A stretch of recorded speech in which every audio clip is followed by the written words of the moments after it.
can't recognize the fact that they just declared a chunk of international airspace unflyable. They did that for civilian aircraft, but we are certainly not going to abide by that. Even with our transponders off and heading toward Crimea, heading toward the Russian We have full mainland? right to be there, and we have full right to collect intelligence on what's happening in Ukraine.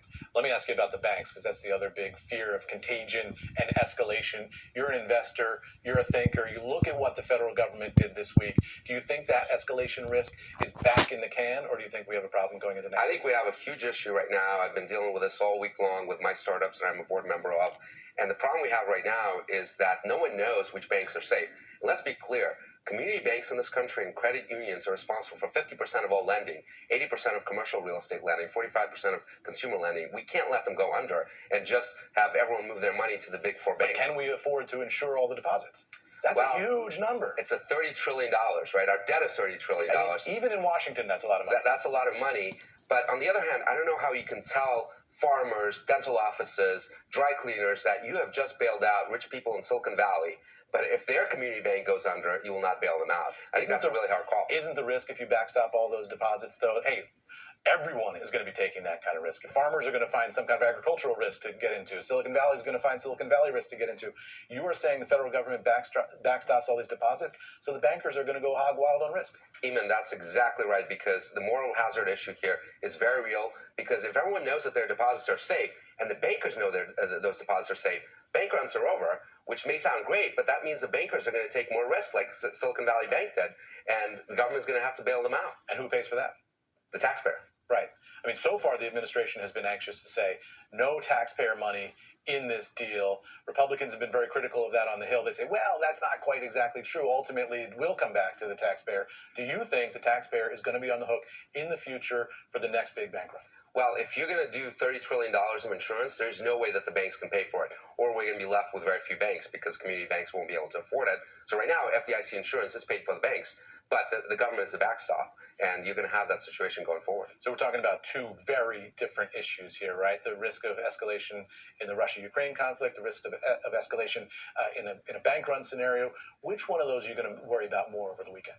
Well, the bank run scenario, absolutely, because this is not over by any means. More so than Russia. Absolutely, because you've got the First Republican Bank issue.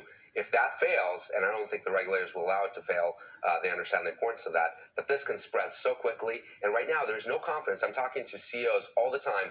They know that, or they don't know, I should say, whether they can keep their money safely in any bank that's not a Big Four bank, and that's a real problem. Just before we came on the air, we got the news that UBS, the other big Swiss bank, might be investing in Credit Suisse, maybe acquiring Credit Suisse.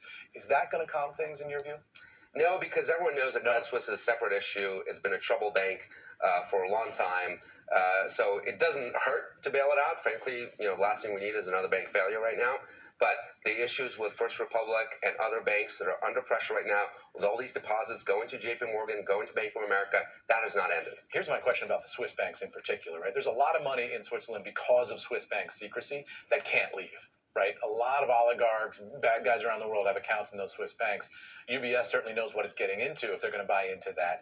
But why didn't UBS just sit on the sidelines, wait for Credit Suisse to collapse, and then come in and say, we're going to get all those deposits anyway because those people, those clients, can't move their money out of Switzerland? Well, all these they can't go back to their home countries where they have to pay taxes. I know, but all these big banks know that banking is a confidence game, that if you allow big banks to fail, the public will lose confidence in all the banks, and you can't let that happen.